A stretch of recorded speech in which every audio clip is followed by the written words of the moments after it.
Bon, eh ben, bonjour à toutes et à tous. Enfin, on va pas faire l'intro habituelle parce que ça prendra un petit peu de temps. Là, je suis avec quelqu'un qui a l'habitude de faire des vidéos sur YouTube. Vous devez voir à peu près qui c'est. Naj B-Fit. Hein, Mesdames et messieurs, bonjour. Voilà, il fait à peu près, on va dire, 3 fois ma carrure. Mais, Oh, flatteur, flatteur, flatteur, flatteur. mais c'est quelqu'un qui, malgré les apparences, en fait, il réfléchit. Waouh, c'est fou, hein. Il y a des mecs avec des muscles qui ont un cerveau aussi. Ça, tu me mets bien là dès le début de la vidéo. Ok. C'est une des rares personnes, quand je vais le voir en DM sur Insta et que je lui dis non, là, je pense que t'as pas dit un truc super cool, qui fait ah ouais, ah, tu peux me filer des sources? Ok, ah d'accord, ah, je vais me corriger la prochaine fois, etc. Moi, c'est la seule chose que je veux voir. Et franchement, je suis super content de faire ce tournage avec toi aujourd'hui. Mais avec plaisir, plaisir partagé. Du coup, on va parler des exercices optimisés en musculation. Alors plutôt, comment optimiser ces exercices pour l'hypertrophie. J'en ai déjà parlé plus ou moins plusieurs fois sur la chaîne. J'ai même fait une formation là-dessus. Enfin, plusieurs. Hein. Il y a l'anatomie des guerriers et la science des exercices. Allez la voir, soutenez-moi, donnez-moi des sous, c'est comme ça que je vis. Mais dans l'ensemble, je vais revenir sur 3 critères principaux parce que Naj a l'habitude de faire en fait des vidéos où il va présenter les meilleurs exercices pour telle ou telle partie du corps. Ben, là, ça peut être une bonne façon d'évaluer les exercices. Si ça peut l'aider et si moi, ça peut m'aider à vous donner des trucs, ben, c'est tant mieux. Premièrement, est-ce que pour toi, qu'est-ce que c'est les critères pour qu'un exercice soit bon? T'inquiète, il n'y a pas de piège ou quoi. Pour qu'un exercice soit bon, efficace et sécuritaire. Efficace Pour et moi, sécuritaire. si un exercice remplit ces 2 conditions, ça veut dire qu'il va permettre l'hypertrophie et qu'il va permettre ça sans te blesser, je le mets dans la catégorie bon exercice. J'irai au-delà, c'est un exercice qui est avant tout quelque chose qu'on aime faire. Parce que si on n'aime pas faire l'exercice, ça va être difficile de progresser dessus à terme. Et c'est vraiment la chose que je veux dire avant d'attaquer les détails techniques, et je pense que tu me rejoindras là-dessus. Ça sert à rien d'avoir l'exercice le plus optimisé possible si tu te retrouves à ne jamais le faire. Tu vois, à être en mode ouais, non, j'y vais à reculons. S'il te dégoûte et qu'au final, une fois sur 2, tu le fais pas et que la fois sur 2 où tu le fais avec une pauvre intensité parce que tu n'as pas envie d'être là. Voilà. Et ça, pareil, c'est un truc que j'ai souvent mis en avant. Des fois, c'est même plus intelligent de faire un exercice qui est techniquement pas optimal, Voilà. mais que tu vas adorer faire, que tu vas faire assidûment avec envie, que l'inverse, tu vois. Ça, c'est… Ouais. Et c'est même très négligé l'aspect j'aime ou j'aime pas, tu vois. Ouais. Ça, c'est très important. Et donc, on va déjà parler d'une première chose qui est un truc qui a émergé en fait récemment en termes de… On n'en était pas sûr il y a quelques années encore. Okay. Et là, on a plein de publics qui arrivent. C'est ce qu'on appelle passer par de grandes longueurs musculaires. Okay. Alors, passer par de grandes longueurs musculaires, c'est quoi? C'est en gros étirer ton muscle. Ouais. Mais tu vois, sur certains muscles, bah, tu peux les étirer d'un côté et les raccourcir de l'autre. Ouais. Je pense typiquement au biceps. Tu vois, un biceps, il va pouvoir faire une élévation de l'épaule, mais il va aussi pouvoir faire une flexion du coude.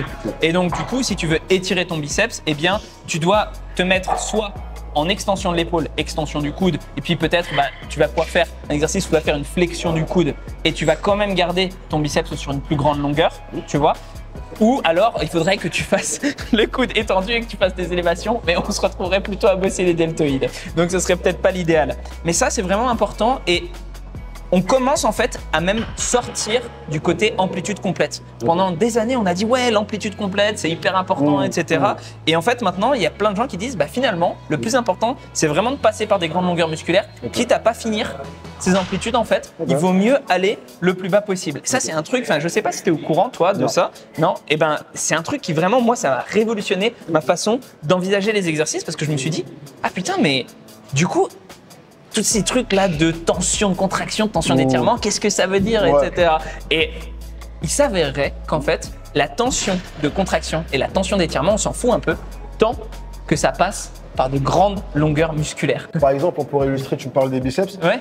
Quel serait un bon exercice pour illustrer cette information, par exemple? On va, là, je vais te le garder pour juste après, tout à l'heure. Je vais te montrer 2-3 exercices. En fait, la raison pour laquelle je demande ça, tu vois, c'est parce que, par exemple, moi, ma manière d'apprendre dans beaucoup de domaines, c'est de visualiser la chose. Donc, par exemple, quand tu vas me donner une information, quand je vais la voir en application, je vais beaucoup plus comprendre. Eh ben oui, mais et je pense qu'après, il y a pas mal de gens où justement, ils peuvent se retrouver là-dedans, où voir l'information et donner la différence entre un exercice qui serait optimal et pas optimal, ça peut être un bon truc. Mais ouais, bien sûr. Et c'est ce qu'on va faire. Deuxième critère, la stabilité. C'est-à-dire que plus un exercice en fait va être stable, moins tu auras à utiliser un peu tout ce qui est autour, plus tu vas pouvoir te concentrer dessus. Et troisième chose, et là c'est un truc qu'il faudra jamais négliger parce que c'est quelque chose qu'on a pas forcément tendance à prendre en compte si jamais on n'a que ces deux premiers critères-là, c'est est-ce qu'on a un autre muscle qui n'est pas activé de façon préférentielle. Parce que bon, si tu te retrouves avec un exercice qui a une super, tu vois, un super étirement et en même temps qui est super stable, mais qu'en fait, bah, tu as un autre exercice tu as un autre muscle qui va s'activer préférentiellement. Typiquement, je te parlais, tu vois, des élévations frontales. Les deltoïdes vont beaucoup plus s'activer que les biceps. Bah, ça n'a pas d'intérêt en fait vers ton exercice. Et du coup, je vais te montrer quelques exercices qui remplissent selon moi les critères et d'autres exercices qui sont un petit peu moins bons. Ok. Allez. En utilisant les trois choses qu'on a vues. Exactement. Magnifique. Premier exercice du coup, les dips. Pourquoi est-ce qu'on va parler des dips? Bah, pour les pecs, hein, voilà. Et l'idée en fait des dips, ce qui est très intéressant, c'est deux choses. Déjà, on est dans le bon alignement au niveau des fibres musculaires. Parce qu'en fait, quand tu te retrouves là, tu vois, on va se retrouver, quand on va aller bas, on va se retrouver à avoir toutes les fibres musculaires, même celles du haut, en fait, des pectoraux, qui vont se diriger dans le sens de réalisation du mouvement. Ce qui fait que, en fait, un dip, une dips, je ne sais pas trop comment on dit, c'est la même chose qu'un développé couché, mais décliné. Voilà. Et donc, c'est pour ça, je ne sais pas si tu as déjà testé, je pense que tu as déjà testé, un développé couché décliné, en règle générale, tu as un peu plus de force qu'un développé couché standard. Et c'est tout à fait pour ça, c'est parce qu'en fait, on est dans le meilleur alignement pour forcer. Figure-toi, moi j'ai toujours cru que c'était parce que tu avais une moins bonne amplitude. Eh ben non, en fait, de ce qu'on remarque, c'est plutôt parce qu'on est dans la bonne, je savais pas du tout ça. Voilà. Et du coup, c'est pour ça que les dips sont hyper intéressantes, parce qu'on va se retrouver à pouvoir être sécuritairement, tu vois, si jamais il y a quoi que ce soit qui va pas, bah, tu retombes sur tes pieds, c'est pas une barre qui te fait, voilà, et tu te retrouves avec, du coup, un étirement qui peut être énorme, une stabilité qui est bonne parce que tu es dessus, tu vois, sur ton truc qui tient. Et du coup, tu peux te retrouver, en fait, à faire vraiment avoir les trois critères en même temps. Et j'irai un petit peu plus loin. Quand tu passes par de grandes longueurs musculaires, tu n'as même pas besoin de mettre aussi lourd pour avoir les mêmes résultats. Donc par exemple, tu vas avoir des gens qui vont dire « Oui, mais attends, avec un muscle super étiré, tu as plus de risque de blessure. » Bah pas si tu mets moins lourd, mais tu as plus d'hypertrophie, ou en tout cas au moins autant, voire un petit peu plus d'hypertrophie quand tu passes par ces grandes longueurs-là. C'est hyper intéressant et il semblerait que ce soit dû au fait que, tu vois, dans l'infime musculaire, on parle souvent de l'actine, myosine, tout ça, et tu as la titine aussi, qui fixe les ponts d'actine-myosine, et en fait, tu as des portions de la titine qui vont devenir beaucoup plus rigides quand tu vas être en phase excentrique, et il semblerait que ça augmente la tension. Et ça, c'est ça qui pourrait provoquer un peu plus d'hypertrophie. On est encore sûr de rien, mais en tout cas, on sait que ça marche. Voilà, on voit bien en fait aussi l'action des pecs, c'est-à-dire ils ramènent vers le devant. Souvent, on a tendance à se dire que juste les pecs font ça, mais non, en fait, ils ramènent bien les bras aussi vers le devant. Et c'est parce que la cage thoracique, elle est en 3D. Et tu vois, pareil, par rapport à la stabilité, moi j'aurais plus eu tendance à croire que justement sur cet exercice, tu as une moins bonne stabilité. Et tu peux, alors ça dépendra de comment aussi tu vas mettre tes jambes. Souvent, on a tendance à penser au niveau des dips que il faut se pencher vers l'avant pour faire les pecs, ce qui n'est pas forcément faux. Mais du coup, on met les jambes vers l'arrière et on se dit oh, putain, je suis pas stable. Et du coup, ça fait un balancier. Voilà, exactement. Et en fait, ce que tu peux faire, c'est que tu peux simplement replier tes jambes vers l'avant et là déjà, tu vas te retrouver avec une bonne stabilité. Vis-à-vis de, par exemple, si tu prends un chest press décliné. C'est vrai. Tu vois. Non, mais tu as tout à fait raison. Avec une machine, et ça c'est une remarque très pertinente, avec une machine, tu auras toujours plus de stabilité. Et moi je parle de dips là parce que c'est vrai que la majorité des gens auront peut-être un petit peu plus tendance à avoir des dips disponibles. Les déclinés en presse, c'est pas partout. Voilà, exactement. Mais c'est hyper pertinent ce que tu dis et c'est pour ça d'ailleurs que je trouve que les machines sont souvent sous-cotées alors qu'une bonne salle de musculation devrait avoir justement investir dans de très bonnes machines. Alors du coup, on se retrouve pour le main event, c'est-à-dire… Voilà, entre-temps, je vous ai fait un striptease. Donc, on va voir maintenant un rowing. Pourquoi un rowing? Alors, on pourrait se dire, encore une fois, machine, etc. Là, c'est juste par convenience. J'utilise des termes des anglicismes. Facilité. Des anglicismes. Convenience. Alors, dans cette vidéo, je serai le traducteur. Et voilà. Et si jamais vous avez du mal à… Je suis là. Et du coup, on va utiliser ça par facilité. Mais ce qui va être hyper intéressant, c'est que tu vas montrer un rowing, d'accord, en ayant du coup une main sur le banc pour avoir un petit peu de stabilité. Mais surtout, tu vas laisser décrocher l'épaule parce que ce qui va être intéressant, c'est de voir l'étirement en fait de tes trapèzes, l'étirement en fait de tes muscles dorsaux. Alors c'est pas forcément que les trapèzes parce qu'en fait, on a aussi le grand dorsal, on a aussi. Mais laisser des crochets, c'est hyper intéressant parce que souvent, on a des gens qui vont dire oui, mais non, mais c'est pas bien de faire, comment dire, d'avoir le dos rond quand on fait des rowing, etc. Sauf que on n'a pas d'indice dans la littérature que ce soit pas bon pour la santé articulaire, voire meilleur en fait. Hein, et aussi, là, on va avoir un vrai étirement. On va avoir cet étirement en fait des fibres et ça va permettre d'avoir quelque chose qui soit un petit peu plus adapté, comme je te disais, à passer par de grandes longueurs musculaires et donc à développer de l'hypertrophie. Et comme on le voit là, voilà, exactement. Ah, on voit bien les muscles travailler sur toi. C'est mieux que sur moi. C'est. Oh, flatteur. Hein. Remonter jusqu'en haut, c'est intéressant, il faut le faire, mais ça va être accessoire par rapport au fait de vraiment aller chercher l'étirement vers le bas. Donc pour toi, la partie la plus importante, c'est vraiment d'aller chercher vers le bas. Exactement. Et c'est pour ça que tu peux prendre relativement lourd sur un rowing, parce que du coup, c'est vraiment la partie haute qui va te limiter, mais il faut quand même que en bas, tu ressentes la tension. Et je préfère quelqu'un qui ressente la tension en bas et qui n'aille pas vraiment jusqu'en haut, plutôt que quelqu'un qui ressente rien en bas et qui réussisse à faire le truc complètement en haut. Parce que c'est vrai que la courbe, on va dire, de résistance n'est pas la plus importante, mais il faut quand même qu'il y ait un minimum de tension en bas du mouvement. Et ça, pour moi, le rowing, c'est l'exercice roi pour le dos en fait. Ça étire tout, ça permet d'aller chercher super loin. En plus, c'est sécure parce que et ça permet en règle générale d'éviter pour les gens qui ont déjà des problèmes à la coiffe des rotateurs de se faire encore plus mal. Moi, je sais que je me suis fait un petit problème à la coiffe des rotateurs cet été parce que j'ai fait une séance de mace bell avec un mec qui est champion du monde de kettlebell. Il m'a fait ouais, vas-y, on fait une séance et tout. Et sauf que du coup, genre 2 jours après, j'ai fait mon épaule, c'est compliqué. Et là, même faire des tractions, ça reste. Enfin, ça va. Maintenant, j'y arrive, tu vois. J'ai repris à 30 kg à peu près aux tractions lestées. Mais je suis en mode, je le ressens quand même un petit peu encore, mon infra-épineux, tu vois. Voilà. Et pour le coup, les rowing, pas du tout. Pas du tout. Le seul défaut que je lui verrais, c'est simplement qu'il demande d'avoir déjà une bonne maîtrise de tes placements pour le faire comme il faut. Mais tant que tu n'as pas cette barrière, c'est-à-dire tant que tu sais te placer, à mon sens, je vois aucune raison de ne pas l'intégrer en fait, parce que comme tu dis, il est sécuritaire, il travaille exactement dans le sens des fibres. Il y a très peu. En gros, voilà, tant que tu le fais correctement, tu vas ni te faire mal, tu peux prendre des bonnes charges, ton amplitude elle est bonne, tu es stabilisé. Enfin, c'est vraiment un exercice qui est top. Alors du coup, là maintenant, on va parler du curl incliné. Alors curl incliné, en fait, on se place de cette façon-là et on a directement l'épaule qui est grâce à la gravité et grâce au fait qu'on ait le dossier qui est vers l'arrière. Et donc, le biceps en étirement. En étirement au niveau de l'épaule, comme on a vu, c'est un muscle polyarticulaire. Polyarticulaire au niveau de ses 2 chefs. C'est-à-dire que les 2 chefs passent par l'épaule. Contrairement à ce qu'on dit habituellement, c'est-à-dire le chef court un petit peu plus biaisé quand on est vers l'avant, le chef long un petit peu plus vers l'arrière. C'est possible que ce soit le cas, mais en l'occurrence, ce qu'on sait, c'est que les 2 passent par l'épaule. Donc, quand l'épaule est étirée, les 2 sont étirés.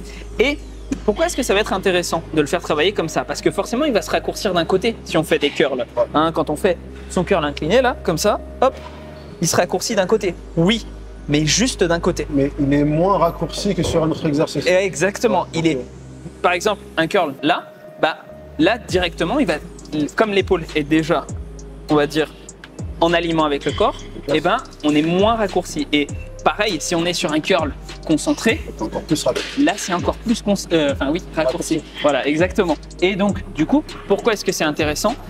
Parce qu'on a ce côté d'étirement. Tu seras toujours moins raccourci. En gros, la manière de le voir, c'est de te dire qu'ils vont tous raccourcir. Voilà. C'est juste à voir lequel va moins raccourcir. Exactement. Et sur lequel on va être le plus longtemps sur des grandes longueurs musculaires. On va aller le plus loin possible en fait, sur ces longueurs-là. Et passer par là, pour moi, ça fait du curl incliné. En plus, avec le fait qu'on a le dossier en fait, parce qu'on peut aussi le faire à la poulie. On peut faire par exemple un curl, typiquement un curl Bayesian curl. Où voilà, exactement. Mais t'as pas ce dossier-là. Or, le dossier, en fait, il te place et finalement, tu penses plus que à bouger tes bras. Tu n'as même plus cette notion aussi de triche, tu vois, parce que Bayesian curl, tu peux au bout d'un moment, tu vois. Quand tu finis ta série, tu fais ouais, quand même, c'était. Alors que là, c'est beaucoup plus difficile en fait. Ouais, t'es un peu paralysé par le banc qui t'empêche. Tu peux pas tricher avec le bus parce qu'il bouge pas, tu vois. Voilà, exactement. Et ça, pour moi, c'est comme tu le disais tout à l'heure, au niveau du rowing, et je trouvais ça hyper pertinent, trouver des exercices qui te forcent à pas tricher, c'est la moitié du travail en fait. Trouver des moyens de s'empêcher de tricher sur le biceps, c'est méga important. Et sur plein de gens qui n'arrivent pas à développer leur biceps, le simple fait de corriger ça, et j'en ai beaucoup en suivi, simplement corriger le truc de je triche, ça les fait exploser niveau résultat. Mais parce que, et ça, c'est un truc hyper important, et tu le dis de façon très juste, c'est que la majorité des gens qui ont un point faible, c'est pas nécessairement qu'ils ont un point faible, c'est qu'ils ont des mauvais schémas d'activation. Ils se retrouvent en fait à avoir pas l'habitude de se servir de leurs muscles. Et moi, c'est un truc, c'est un de mes chevaux de bataille, un de mes chevals de bataille, où tu te retrouves en fait à avoir des gens qui te disent oui, point faible génétique, point faible machin. Non, très très souvent, c'est est-ce que ton cerveau est capable d'envoyer l'influx nerveux au bon endroit? En règle générale, les sports qui sont correspondants, les muscles qui sont correspondants à ceux que tu utilises dans ce sport X ou Y, ça sera souvent un peu leur point fort juste après. Ceux qui ont fait du tennis, de l'escalade, ceux qui ont fait de la natation, de l'escrime, peu importe. En général, tu auras toujours une beaucoup plus grande facilité avec ces muscles-là, simplement parce qu'en fait, dans ta vie d'avant la muscu, tu avais beaucoup utilisé ces muscles-là, tu vois. Et les points faibles qu'on a de façon globale, c'est assez souvent les muscles qui sont sous-utilisés, comme les pecs, comme tu vois, les dorsaux, etc. Et à l'inverse, il y a des muscles du genre les trapèzes, les épaules, etc. qui sont plus sollicités, que les gens vont plus facilement avoir un point faible, en règle générale. Et après, mais il y a un truc aussi que je rajouterais par rapport à ça, c'est aussi, tu as tous les gens qui disent oui, mais alors mes mollets, c'est des points faibles et je les utilise tous les jours. Oui, mais justement, en fait, les mollets, ils sont tellement sollicités au quotidien que quand tu arrives dans une salle de musculation et que tu fais des mollets 3 séries par semaine ou 4 ou 5 ou 6, mais que en fait, tu marches tous les jours, tu vois, et c'est vraiment l'un des muscles les plus sollicités du corps humain, ben en fait, oui, le potentiel de développement, il est beaucoup plus faible, mais ça juste parce que ça fait depuis toute ta vie que tu marches sur tes mollets, quoi. Exactement. Et la plupart des gens ont déjà des mollets qui sont très développés par rapport en fait. Que ça pourrait être. Hop, voilà. Ce qu'on remarque, c'est on a une extension de hanche et une extension de genou. Et alors, qu'est-ce qui fait l'extension de hanche? Les ischios. Et là, on pourrait se dire, ah bah, les ischios, ça bosse bien pendant un squat. Et tu n'es plus obligé de continuer, hein, là, si tu veux. Ok, d'accord. Et du coup... Je vais battre mon record de squat. Ok, vas-y. Squat challenge. Challenge. Et en fait, dans l'idée, c'est un truc où la plupart des gens vont te dire, en plus... T'as vu, ils restent sur des longueurs musculaires intermédiaires, les ischios, parce que forcément, ils font aussi la flexion de genou. Et donc, ça veut dire que pendant l'extension, ils vont rester sur des longueurs intermédiaires. Donc, ils vont super bien fonctionner pendant les squats et les ischios bossent pendant les squats. Mais c'est absolument faux. Parce que c'est impossible que ce muscle fonctionne, sachant deux choses. Déjà, tu as les fessiers qui ont le même rôle que les ischios, sauf que eux, ils n'ont pas un rôle aussi contraire. C'est-à-dire qu'il faudrait, en fait, comme il y a une extension de genou active, il faudrait que les ischios, qu'on fasse le rôle contraire aux ischios, en plus qu'ils assurent leur rôle. Ce qui voudrait dire que, en fait, faire forcer tes ischios irait dans le sens contraire du mouvement et te rajouterait de la difficulté. Et donc, le corps n'est pas bête. Il n'active pas les ischios sur ton squat. Et ça, c'est un truc que beaucoup de gens ont du mal à comprendre, alors que pourtant, on a des études qui sont relativement claires là-dessus. Au niveau à la fois de l'activation musculaire, on est à peu près à 5% d'activation musculaire, donc vraiment pas beaucoup, à moins de te faire un squat good morning. Hein. Tu vois, tu fais un squat good morning. Ton placement. Voilà, exactement. Mais un squat tel que tu viens de le faire, il n'y a pas d'activation des ischios. Et en plus, les fessiers sont beaucoup mieux placés pour ça, en bas du mouvement. Parce que souvent les gens disent oui, mais en bas du mouvement, les ischios, ils peuvent avoir un rôle à jouer, puisqu'on voit par exemple dans des études que les fessiers sont peut-être un petit peu moins activés et tout. En fait, ce qu'on oublie souvent, c'est le muscle central sur les squats, ce sont les adducteurs. Les adducteurs en bas du mouvement, en fait, j'adore les adducteurs parce qu'ils ont un rôle qui est incroyable. C'est-à-dire que quand tu es là, ils vont faire ça, et quand tu es là, ils vont faire ça. C'est-à-dire que plus tu vas t'éloigner de la position neutre, plus ils vont t'y ramener. Et ça, c'est un truc qui est incompréhensible pour certains parce qu'il y en a certains qui se disent mais un muscle, ça n'a qu'un rôle. Ça peut faire que de la flexion, que de l'extension, etc. Non, un muscle, ça tire. Et comme ça tire, là, les adducteurs, ils vont tirer pour ramener et là, ils vont tirer pour ramener. Et quand on est en flexion profonde comme ça, on est hyper loin de la position neutre. Donc, c'est eux, en fait, qui vont prendre tout le bas du mouvement. Et c'est pour ça, c'est un truc sur lequel je milite. Arrêtez de penser que les ischios bossent pendant les squats. Il y en a beaucoup qui vont revoir leur façon de... C'est vrai que t'entends beaucoup ça, le truc des ischios en squat. Bah oui, ils te disent, mais en fait sinon ce serait hyper simple. T'as exercice qui fait bosser. Voilà, c'est un tous les exercice passe-partout. Voilà, ça fait bosser tous les muscles du bas du corps, c'est bon. Allez. Mais non, c'est pour ça qu'on parle souvent, enfin, dans des programmes équilibrés, au moins, tu essayes d'avoir une variation de squat et une variation de soulevé de terre. Ouais. Tu veux pas te faire 1 milliard d'exercices, au moins une variation de squat, une variation de soulevé de terre, parce que le soulevé de terre, pour le coup, eh ben, tu vas te retrouver avec tes ischios qui vont être, enfin, tes genoux qui vont être tendus. Et donc, du coup, eh ben, là, oui, là, les ischios vont prendre le rôle. Parce que, nécessairement, ça va pas aller contre ce qui... Quand tu parles de soulevé de terre, tu parles en classique ou en jambe tendue? Moi, je pense que c'est préférable un jambe tendue. Pour les ischios? Oui, pour les ischios, c'est préférable un jambe tendue. C'est pour ça une variation de soulevé de terre. Parce que tu vas quand même un peu bosser tes ischios parce que tu n'as pas énormément d'extension. Ça reste pas l'optimal. Ouais. Et souvent, on va avoir un relais sur les fessiers. Donc là, tu vois, tu dois ressentir typiquement sur le leg curl allongé, beaucoup de gens qui ont beaucoup de sensations au niveau des ischios. C'est désagréable à un certain point. Pourquoi? Parce qu'en fait, tu vas avoir tes ischios qui vont être raccourcis aux deux endroits à la fin du mouvement, comme ce dont on parlait sur le curl concentré, tu vois. Et donc, tu te retrouves en fait à avoir, comme tu as une extension de hanche et une flexion des genoux, un mouvement qui a été prouvé, si tu veux, tu peux arrêter, un mouvement qui a été prouvé dans des études scientifiques comme étant moins efficace que du leg curl assis. Et ça, pour le coup, ce qui est hyper intéressant, c'est qu'il y a tous les muscles des ischios, tu vois, qui font la flexion, parce que c'est pas forcément que les ischios qui font la flexion, qui sont moins développés, sauf un seul. Lequel? Le sartorius, le grand couturier. Et alors là, tu pourrais dire, ah ouais, mais en fait, du coup, c'est, comment dire, l'étude elle est mauvaise ou quoi que ce soit. Eh ben non, parce qu'en fait, le couturier, lui, il a une fonction un peu bâtarde, c'est-à-dire qu'il fait à la fois la flexion de hanche et à la fois la flexion de genou. Et donc, du coup, en fait, eh ben là, lui, tu le fais travailler sur de grandes longueurs musculaires. Donc, si tu veux développer ton sartorius en particulier, ça, c'est une bonne machine. Mais la plupart des gens le font pour les ischios. Et bah, pour le coup, typiquement, on remarque que quand il est doublement raccourci, c'est une des études charnières qui a d'ailleurs permis de démontrer l'intérêt des grandes longueurs musculaires, et ben que c'est, comment dire, pas ouf en fait de faire du leg curl allongé pour ces ischios-là. Il vaut mieux faire du leg curl assis. C'est pas mal intéressant, moi je m'étais jamais penché sur la différence entre assis et... Et ben si tu veux, et puis même il y a une petite astuce sur les assis pour avoir encore un meilleur étirement, c'est de vraiment penser à se cambrer en fait. Et ben bon, voilà. Mais en tout cas, ouais, je suis content. Et puis tu vois, peut-être que t'avoir donné cette grille de lecture là, peut-être pour les prochaines vidéos que tu feras, etc. Tu penseras. De toute façon, après, ma manière de, comme je t'en ai parlé tout à l'heure, ma façon de m'informer, elle a toujours été beaucoup plus axée sur le fait de, tu vois, écouter ce que tout le monde a à dire.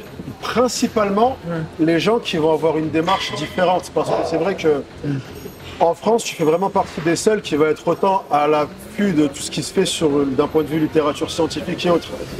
Et en parallèle de ça, tu vois, tu vas avoir beaucoup de gens qui vont avoir une pratique qui va être basée sur plus l'expérience de terrain. Et je pense que c'est bien, tu vois, de collecter des infos de l'un et de l'autre. Je sais qu'il y a pas mal en ce moment. Toi, après la vidéo, je vais te monter en l'air. Attends qu'on finisse de filmer, tu vas voir. Non, je sais qu'il y avait, je crois que tu avais mis une story par rapport à ça, où il y a pas mal un débat en ce moment entre EBP et à l'inverse. Et je pense que c'est une manière un peu limitée de voir les choses, dans le sens où, en tout cas, ma démarche à moi, ça a toujours plus été justement d'entendre ce que tout le monde avait à dire, et après justement de former mes informations par rapport à ça. En fait, le BP, c'est ça. C'est-à-dire que si tu as une démarche comme ça, c'est le BP. La plupart des gens pensent que c'est la science, et que la science, alors que non en fait. Et c'est pour ça que moi j'essaie de me battre, de dire mais non, en fait nous, quand on fait le BP, c'est juste qu'on donne une priorité. Si tu veux, si tu as juste de l'expérience de terrain face à de la science, bah la science prend le dessus. Mais en fait, si tu as, souvent tu as de la science, mais en fait tout autour il y a un vide énorme. Et il faut l'expérience de terrain pour combler ça. Et c'est ça le BP en fait finalement. Je pense que et donc finalement tu as une démarche EBP à ta façon. Oui, c'est ça. Tu pourras mettre ça sur ton site, coach EBP. J'avoue, j'étais en recherche de trucs à marquer en plus. C'est ça. Mais en tout cas, non, je trouve que c'est cool. Donc, je suis content qu'on ait fait cette vidéo. Moi, ça me donne des axes de réflexion supplémentaires et c'est cool. Et voilà, je trouve que c'est bien qu'il y ait des gens, tu vois, comme toi, qui justement font la démarche d'aller creuser encore plus loin que juste les informations de surface. Donc ça, c'est bien. C'est pour ça que je voulais qu'on fasse une vidéo ensemble. Un plaisir. Et puis, on va conclure là-dessus, je pense, hein, parce que franchement, tout est dit. Followez-le, je pense que vous le faites déjà, mais un plaisir en tout cas d'avoir pu venir et puis merci de nous avoir accueillis dans cette salle-là. Plaisir partagé, comme d'habitude, le partage c'est toujours cool de... Tu vois, même si on parle sur Internet et tout, mais c'est toujours mieux quand tu vois les gens en vrai. Et après, ça donne lieu à de bonnes vidéos. Donc j'espère que la vidéo vous a plu. Et n'hésitez pas à donner des idées si jamais vous avez envie d'en voir d'autres. Nous, c'est toujours un plaisir. Toujours un plaisir. Et puis, comme j'ai l'habitude de dire, prends soin de toi et à la prochaine.